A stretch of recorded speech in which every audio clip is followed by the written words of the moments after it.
I haven't learned it yet, but Oh, okay. Well, what are you guys working on? law of sines and cosines. That's right. Yeah, I was puzzled that you're working on the law of sines and cosines before the unit circle. Only because of that one thing where the sine of 30 degrees is the exact same value as the sine of 150 degrees. And the 150 degree angle takes you into the second quadrant. So usually they cover the unit circle before they get to the law of sines and cosines. But I'm happy to go through law of sines and cosines with you. You want to do some problems? Sure. Okay, and then if we completely cover that, well, I'm not sure that we should go here next. I better let you direct as to where we go, because they may be teaching your course a little different order than I'm used to teaching trig. Yeah, they probably are. What kind of problems can you give me? I assume you're going to give me 3 pieces of information and we have to solve the triangle. Yeah. So, let's say there's a building that's 60 feet tall, and a person is standing on a hill, I guess, Okay. where he can see the top and the bottom. Okay. So when he looks up, the angle of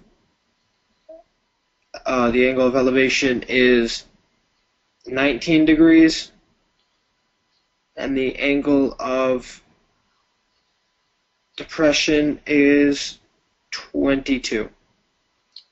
All right. Let me write this like this. So that's 22. That's 19. Correct? Yes. Okay. And this, you'll notice, is the same problem. Well, let's see. What other information you have for me? Is that it? That's it, yeah. And we need to solve for this distance to the building, Yes. x. Only this time we're going to be allowed to use the law of sines, correct? Right. Okay. It's an easier problem if you can use the law of sines.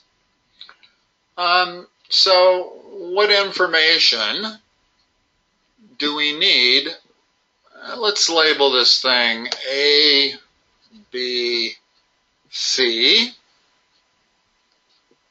What's this angle B here? That angle B, wait, let me get my calculator out. That angle is going to be 180 minus 90 minus 19, but 1 second. Actually, yeah, 90 minus 19. 71. What about angle C?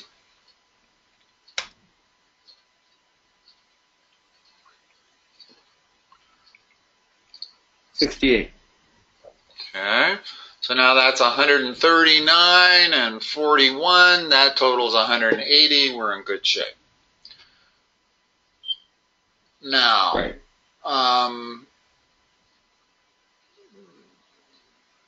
Let's see. We need some sides. In other words, we want to be able to solve for side B and side C. Everything else is solved. We know all 3 angles, and we know one side. So how can I use the law of sines to solve for pick either B or C, and we'll start there. All right, let's start with B. So that means we could do Start with the one relationship that you see. There is an angle and an opposite side in this triangle. 41. Well, it's the sine of 41 over 60. Good. That's always where you want to start, with the trig function. equals what? Equals the sine of 70, we'll start with b, so sine of 71 over b. Okay. So solve for b.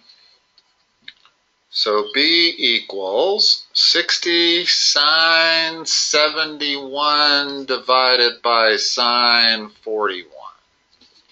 What's that number? Do you have your calculator? Yes, I'm just writing it out. Sine. So, You saw how I did that algebra, right? yeah. Okay. Just basically cross multiply and divide.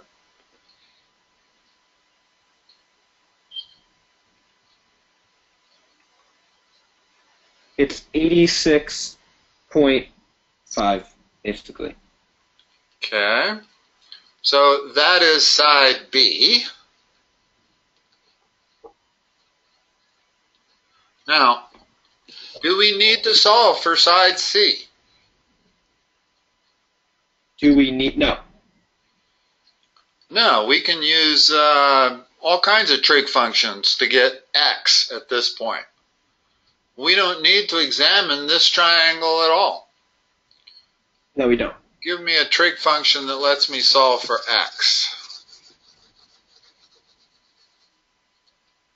Using, okay, so 70, sine of 71. Let's work with this triangle because that's the one we know this hypotenuse. Notice we now have two triangles. Oh, I'm sorry, sine of 90. Well, let's not use the law of sines anymore. We don't need to. In other words, here's what we have. Oh, Pythagorean theorem? No? Just what trig function? We know the hypotenuse. And we know that. What trig function, and here's what we're trying to solve for. What trig function lets me solve for x?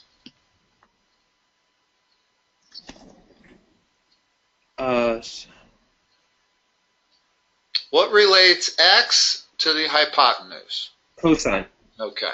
So the cosine of what? Give me the whole thing. Cosine of 22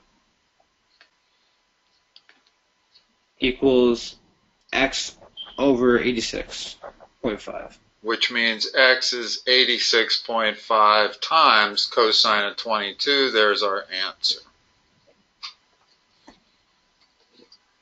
Okay.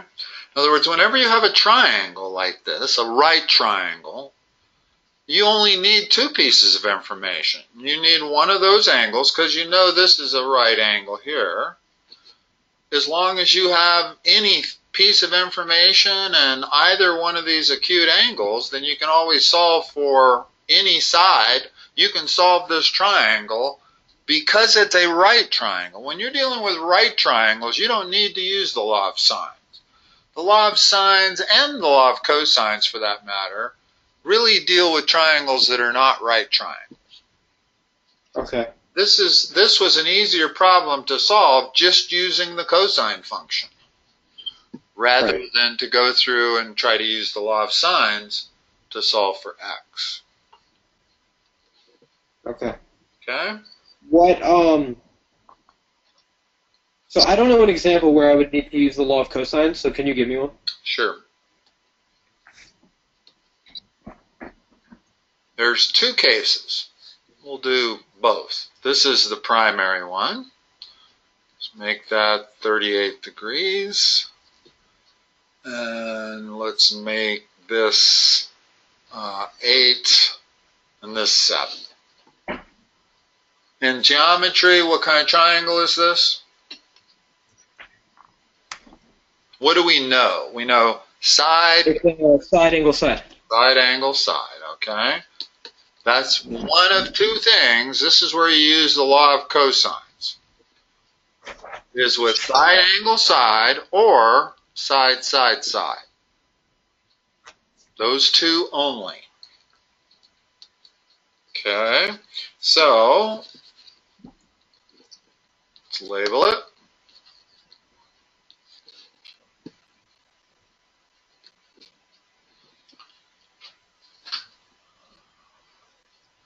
The law of cosines starts out on the left with one of the sides. Which side am I going to put on the left? 8, 7, or A? I'm sorry, what did you... I'm sorry, I was writing. What did you say? Well, first of all, give me the law of cosines. Law of cosines. Oof. There's 3 of them. 1/2. No. Okay. A squared equals... Start out, 1. think of it like the Pythagorean theorem. A squared And just plus start. B squared. Equals B squared plus C squared. Not quite like the Pythagorean theorem, but that's pretty close, right? Right. And now what's the rest of it? Minus 1/2. No, Right? it's actually No. 2 times what? BC. Correct. Times what?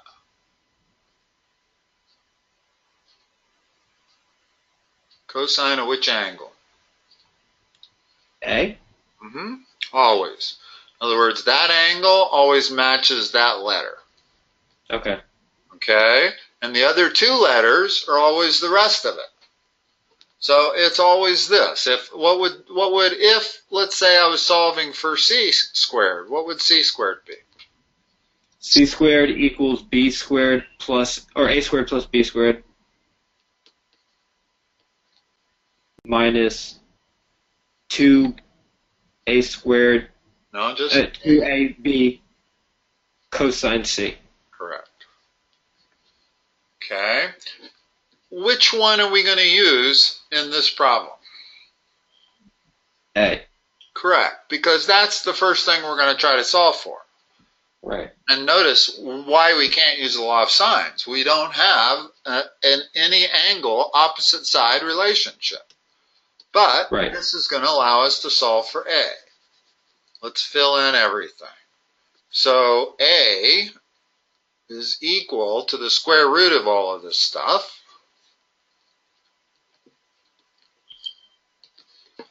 So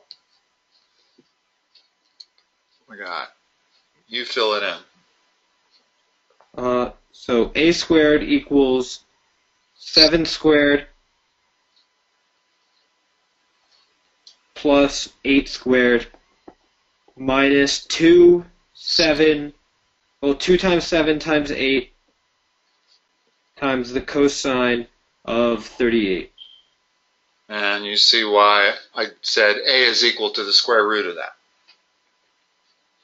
Yes. Because A squared was equal to all of that, but we're trying to solve for A. Okay. So we're going to work that out, and then we'll take the square root.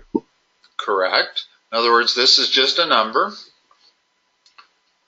Once I have that number, how am I going to solve the rest of the triangle? Let's assume that that number comes out to be 6. Use law of sines. Okay, so solve the rest of the problem for me. You don't want me to do the math? Well, set it up. Wait, okay, so you don't want me to do the math for the law of cosines there?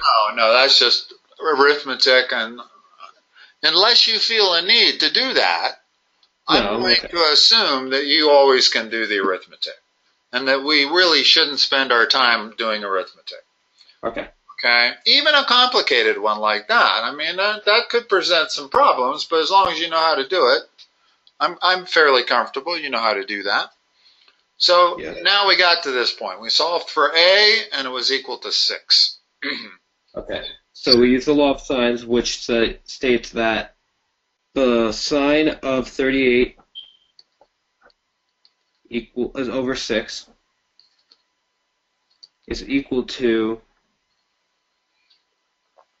just going to pick a side. Well, I guess I'll go with B. Sine of B over 7. So that's the sine of B. Tell me what angle B is. In other words, we have to solve for angle B.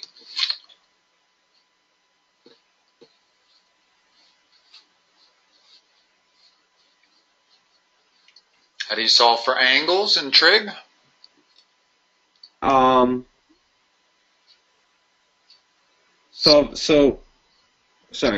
It's okay. We've got the sine of b equals that number. Right. So I do that math. That number comes out to 0.7. Okay. Now what? How do I get b? So this equals 0.7. Inverse sine? Correct. Of what? 45.9. Okay, you took the inverse sine of 0.7? Yes. Okay. 45.9? Now, Yeah. in this case, because we have all three sides, we don't have to worry about any kind of ambiguous triangle here. You only have to worry about ambiguous triangle is when you start the problem with the law of sines.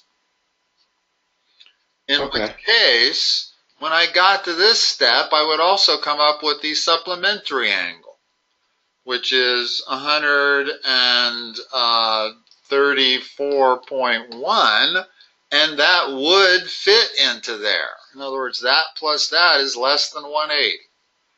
So that process that we used to do, you don't need to do unless you're beginning a problem. Okay, I'm sorry, what was that angle again?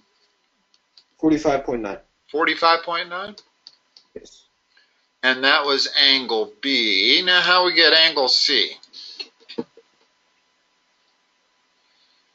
You could just subtract from 180. There you go. And that's the way all of these go. And then you've solved for everything. Which is 96.1. Notice the biggest angles opposite the biggest side, smallest angles opposite the smallest side. The world is at peace. Yeah, really. Okay, so that's side angle side. Let's do one where we have all three sides. Those are the only two that you ever need the law of sines, or cosines rather.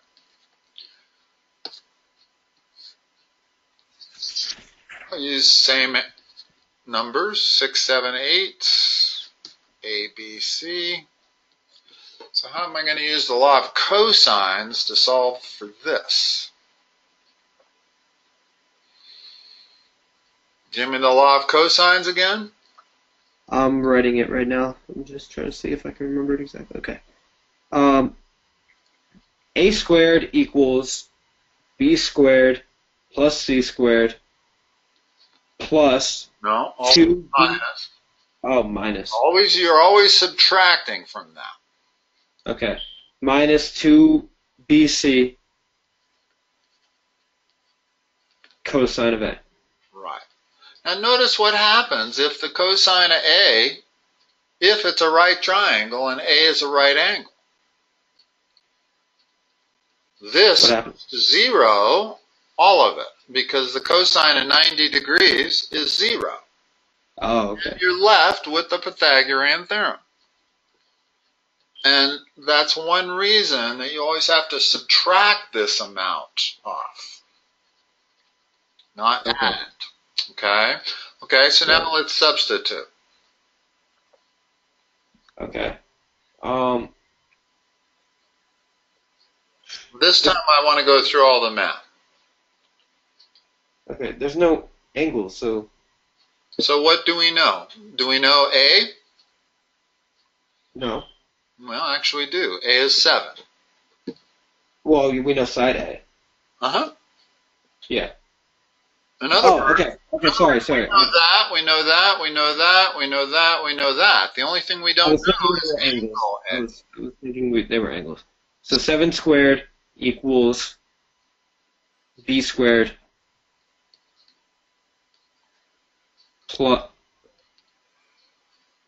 Wait. Oh, is that a 6? That's a 6, okay. Mm-hmm. Okay, 8 squared plus 6 squared. You thought that was a B. Okay, yeah, I got it. Yeah. Looks like a B, actually. I don't blame you. Minus 2, 8 times 6 It's always the same two numbers. cosine of A. Okay. Now, there's only one unknown there. Cosine of A. So first of all, let's solve for the cosine of A, and then we'll solve for angle A. Okay. So we got 49 equals 64 plus 36 minus 96 cosine of A. That's 100. That's the next step in the algebra here. Hold on. Okay. Next step is to add 96 to both sides. No, we're trying to isolate cosine of A. Divide by cosine of A. No, we're trying to isolate it. By isolating it, I want to come down to the cosine of A is equal to something, some number. Okay. Okay. So we got to get everything else moved over and leave the cosine of A there. So do I want to... In other words, treat it as if it was x. If I were to tell you 5 equals 6 minus 2x, what would you do? Well, first I would move 100. Okay. So let's... yes, so first move 100, so minus 100. Okay. So I got minus 51 equals minus 96 cosine of angle A. Now what? Divide by negative 96. Okay, so now we got cosine of A equals what fraction? Negative 51 over 96. It's over negative 96, so it's going to be a positive number. Is there like a Yeah, there is.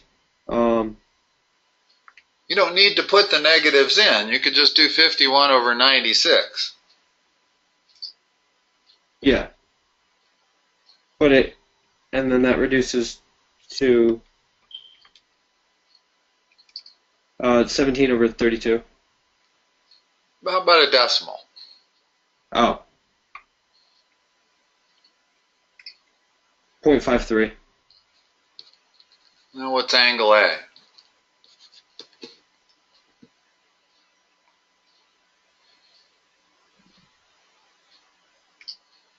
$57.9 degrees?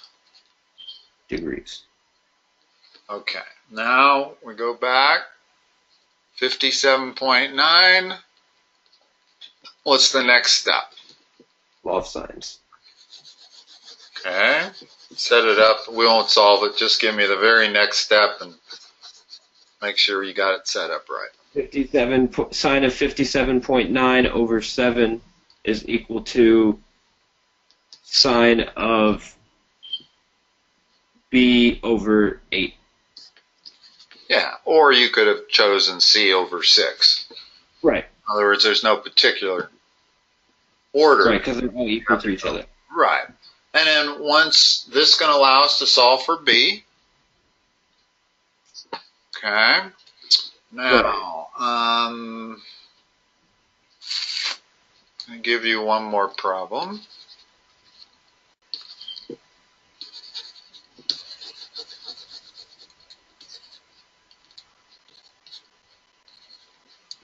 Solve this one.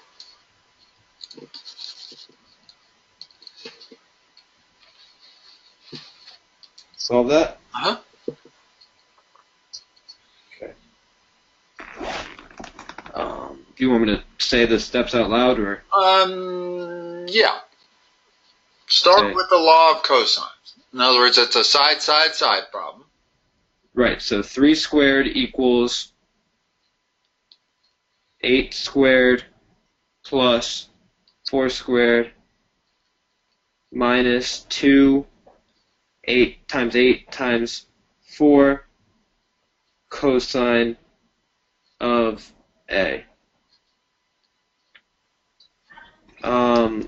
9 equals 64 plus 16 minus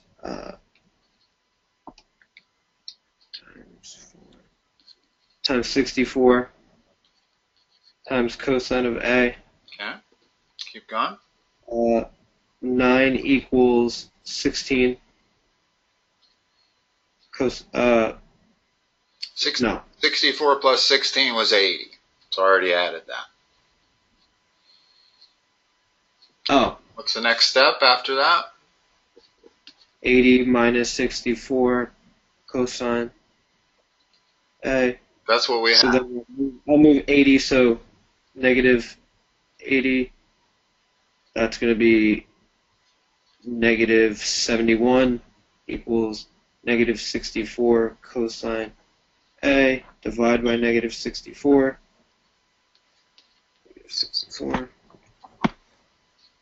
71 divided by 64 is 1.1. That's equal to the cosine of A. So A's angle is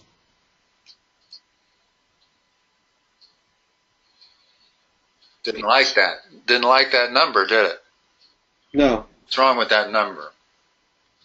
It's greater than 1. Exactly. What does that tell us about that triangle? It's ambiguous? Impossible. Not ambiguous. Oh. Ambiguous means there's two possible solutions. And it's not clear which one you're talking about. That's what makes it ambiguous. This is impossible.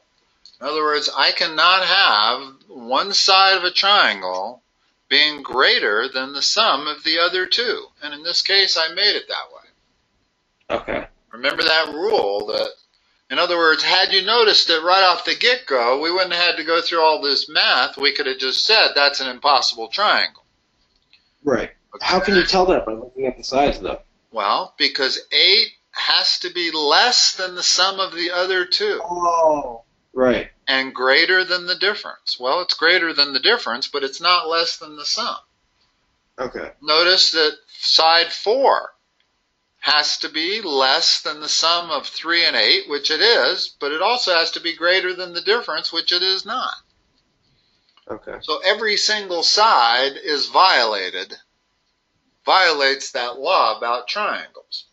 But the nice thing is that when you go to solve these kind of triangles, if you don't notice that it's an impossible one, you always get something strange when you go to solve for one of the angles. You get the cosine is outside of its allowable domain, or range rather. The range of sine and cosine are -1 to 1. Anything that's not one of those, you got problems. Right. And the same thing holds true when you're doing the law of sines. In other words, let's say that I gave you this triangle, and I said, this is 30, this is 20, and this is 130. Okay, well, I should be able to use the law of sines, right? Right. In other words, because I have a side and an opposite angle, I got two of them. Well, it's not a correct triangle because 130 is with a side smaller than the greatest side. Correct. If you did not notice that, and you went to solve it using the law of sines, you will end up with a similar problem. You'll end up with the sine of the angle you're trying to solve for is greater than 1 or less than -1. It'll be something that's impossible, and that will tell you that, there's something wrong with this triangle. A triangle doesn't fit the rules. You need the biggest angle to be opposite the biggest side, and the smallest angle to be opposite the smallest side. Okay.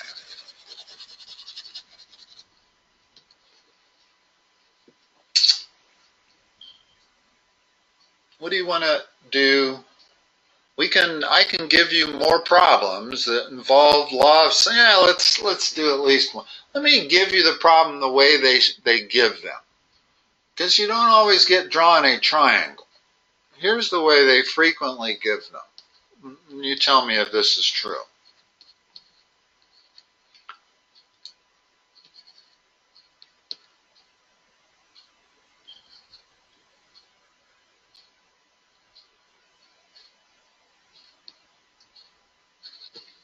In other words, they give you 3 pieces of information. That's it. Okay. It might be 1 angle and 2 sides. It might be 2 angles and 1 side. But they're always giving you 3 pieces of information, and you have to solve that triangle. So are we going to use the law of sines or the law of cosines here? We're going to use the law of cosines. Remember that if you have an angle... Oh, no, law of sines, law of sines. Right. So all you need to use the law of sines is an angle and its opposite side. Doesn't matter whether it's A, B, or C. If you have that relationship, then you're always going to solve it using the law of sines. In fact, if you start out using the law of sines, you always finish using the law of sines. There are no problems where you start with the law of sines and switch to the law of cosines in the middle.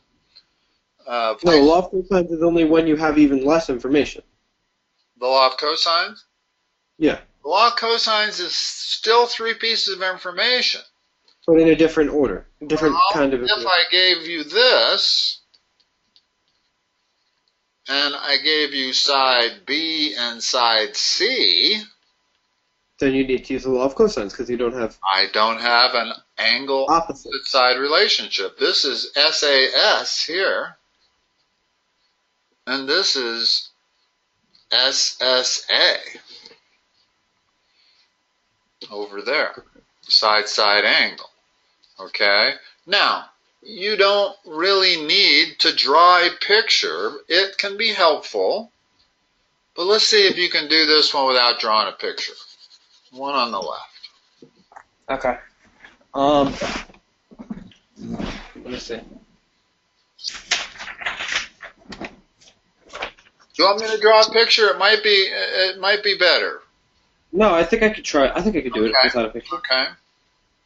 So, sine of 40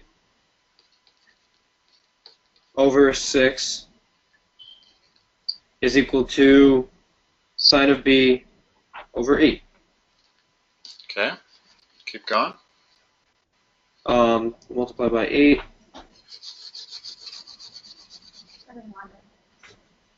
Lemon water. No, that no. No, go away. It's all right. Okay. Next step. 40 times. Oh, sorry. 8 times 40 sine divided by 6. So the sine of b is 0.85.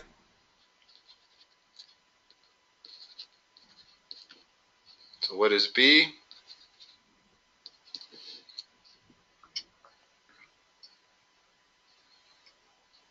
B is 31. What's the next step? The next step is if we were just trying to complete the triangle, right? Right. But this is angle side side, which is the one case that's susceptible to the ambiguous case. Okay, so we have an ambiguous case here, we don't know before we start. In other words, as long as that angle is less than 90 degrees, we might. We just don't know until we do the next step. In other words, always when you solve for this first angle B, solve for its supplementary angle also. okay. So its supplementary angle is 69. No, supplementary is they got to add to 180. Oh, sorry.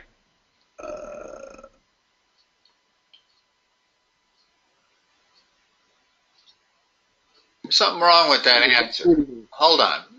Inverse sine of 0.85 is not 31 degrees. Sine of 30 degrees is 1/2. So that can't be right. I think you did it wrong. Well, just take the inverse sine of 0.85. What do you get? I just did it again, and I got 31.7 this time. Did it? This time it's rounded, so it's a little bit different. Inverse sine or inverse cosine? Oh, inverse cosine, sorry. No, you're supposed to do inverse sine. 58.2. There you go. Do you see why I knew that that couldn't be right? Because Well, the sine of 30 degrees, which you should memorize, that's equal to 1/2. Well, how could the sine of 30 degrees be 1/2 and the sine of 31 degrees be 0.85? It doesn't go up that fast. In other words, we're talking about a curve that's relatively smooth. It goes like that. Okay, so if that's 1/2 at 30 degrees, moving over 1 degree to 31 degrees isn't going to go up to 0.85. okay. Okay, so what was that again? 0.82. 58.2. Just round stuff off since we're making up problems. 58 degrees. What's my supplementary angle? Because I still don't know whether we have an ambiguous case or not. Supplementary angle is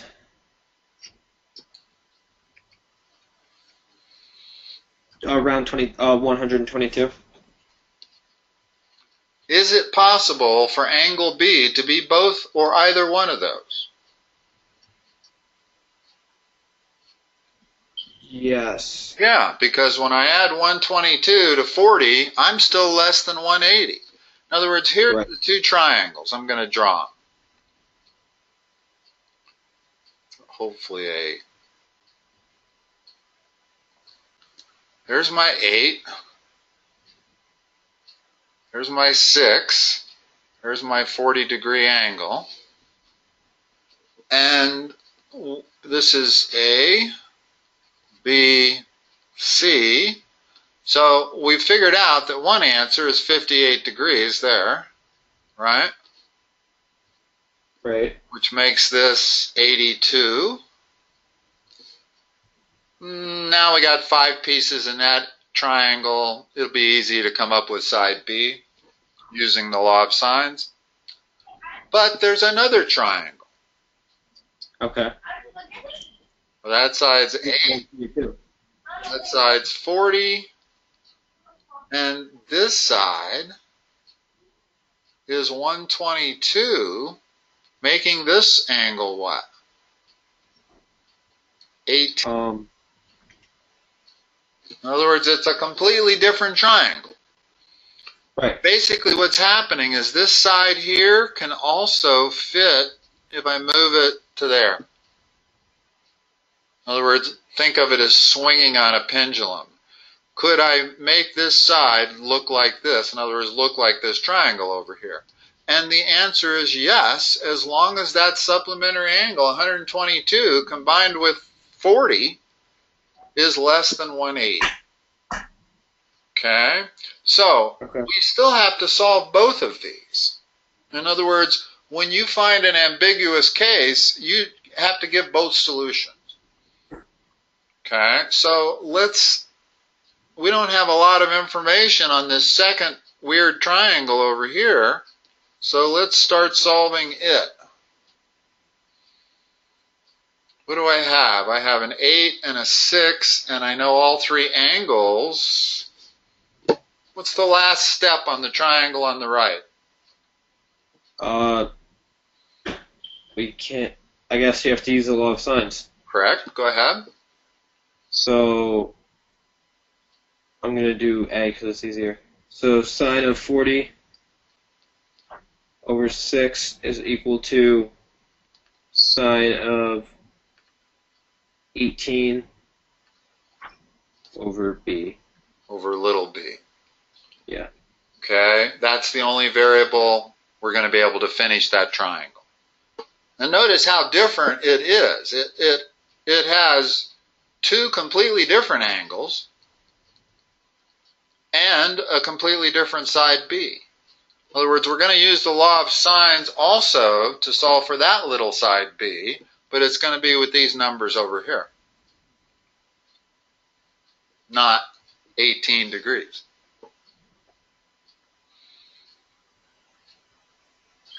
Now, if this number, supplementary angle, combined with that number exceeds 180, then the second triangle is not possible, and you're only left with the original triangle, and it's not, there's no ambiguity there. And usually the bigger this angle is to 90, the less chance of there being ambiguous. But like I said, you don't really know before you're solving it whether it's ambiguous or not. So you always need to do this second step. Okay.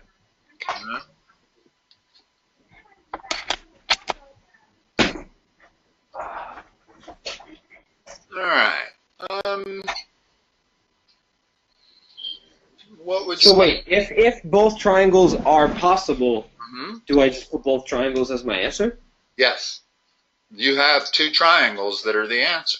In other words, the only information I gave you on this problem was right here. 3 pieces of information. With those 3 pieces of information, there are 2 possible triangles. There's that triangle, and there's this triangle. Okay. They both have 40 degrees there, 40 degrees there. That side's 8, that side's 6, that side's 8, that side's 6. So all 3 of these pieces of information are true with both of these triangles. So when I give you these 3 pieces of information, it does not result in one and one only triangle. It results in 2 different kinds. Thus the name ambiguous. Right. Okay, so alright. So you have to find everything about both triangles. Right. Once you discover that it is ambiguous, then just go about solving each one. And a drawing really does kind of help when you have an ambiguous case.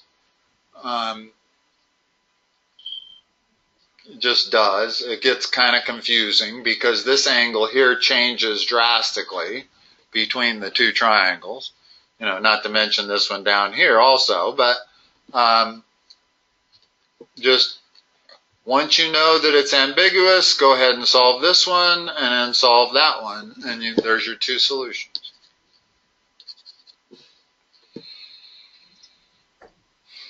Okay. Trying to think of any difficult law of sine or cosine problems. I think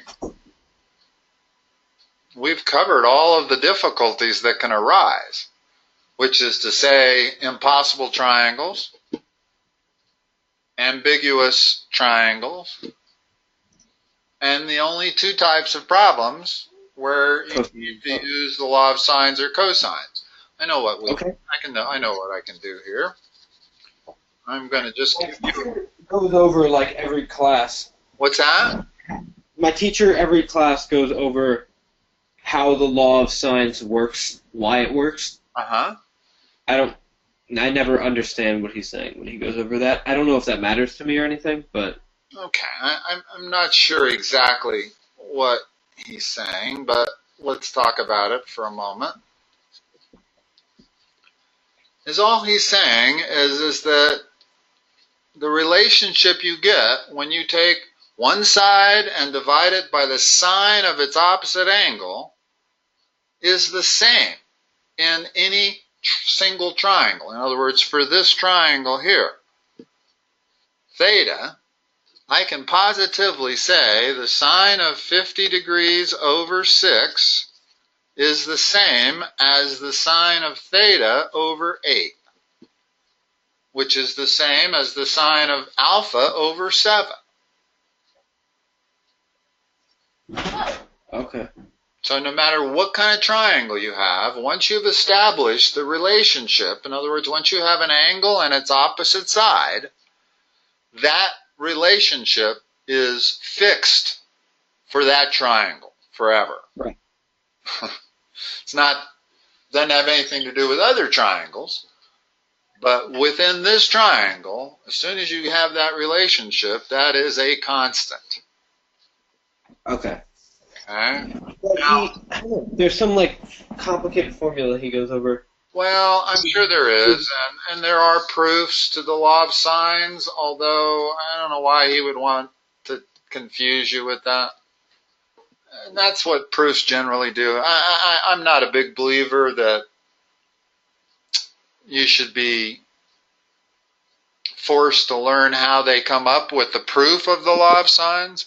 I mean, it might be an interesting exercise for homework or something.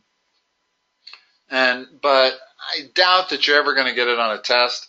I've never ever had a student had to prove the law of sines. Okay. Based on the geometry of it. The closest you'll ever come to that was that one case where we had this problem and you weren't supposed to solve it with the law of sines. And all you knew was these angles.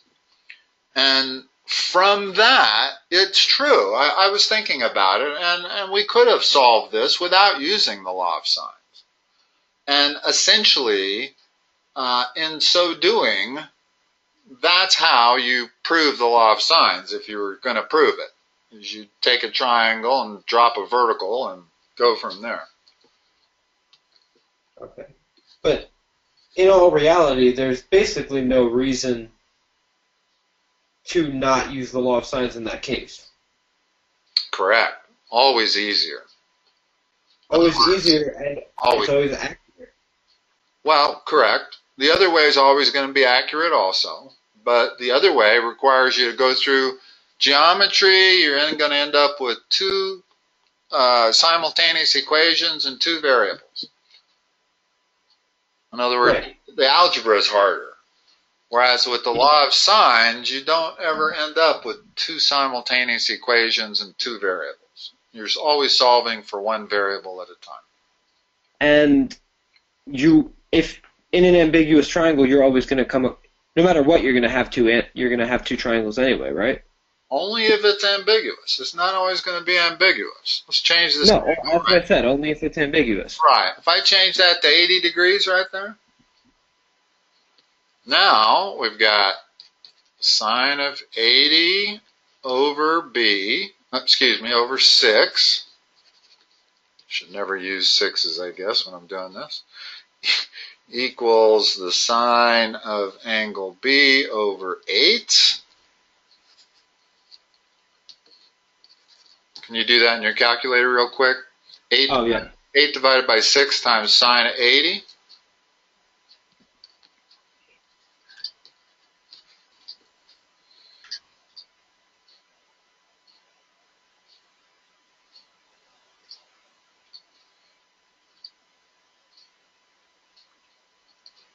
It's 1.3.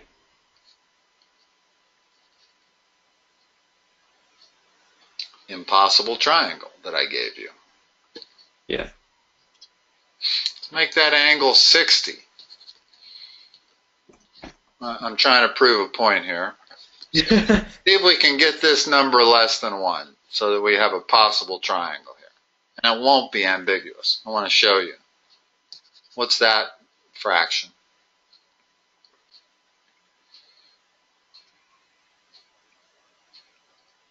1.1. Really? Yeah.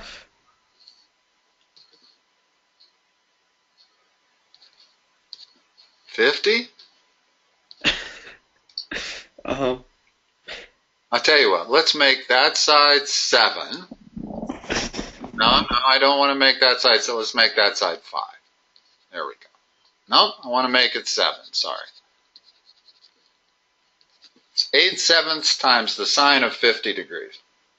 Okay. Sine of 50 degrees times 8 divided by 7.8. There we go. 7. Now, using that answer, is all you have to do on your calculator is hit inverse sine of the answer, and it'll give you the angle B. 61.1. What's its supplementary angle? 118.9. Is it possible for both of those angles to be in a triangle like that? Yes. Yes, barely. Barely. The second triangle, one of the triangles is going to be almost equilateral. In other words, that's 60. That was 61. That's going to be like 59. And the other triangle is going to look kind of like this. That's still 60. This one is 118.9, and this one is 1.1. Right. But if this number added to 60 was over 180, then you don't have an ambiguous triangle. You only have the first one. Right. And that's what I was kind of trying to go for. It's not easy to actually come up with a non-ambiguous one. Most of them appear to be ambiguous. Actually, the key is if you make if you make side A bigger than side B, then you don't have ambiguous. Whenever I'm trying to draw an ambiguous triangle, I always make that side bigger than that side, because it gives me some room to swing that side. Right. If that side's bigger than that side, I don't have any room for an ambiguous case. Okay. So those are kind of the things you look for. But like I said, the easiest way to deal with the ambiguous case is to just go ahead and every single time come up with both of these angles. And then just check. Okay. And there are 3 or 4 rules. Have they given those to you? I'm curious as to how they teach you. In other words, rule number 1 is this has to be less than 90 degrees for it to even be possible for it to be ambiguous. No, I haven't. I don't think I got a set of rules. Good. I don't even want to go over them. But the second rule has to do with the relationship of the sine of that angle to this ratio of B to A. And if it's less than or greater than, then you do have an ambiguous case. But memorizing the rules isn't really worth it.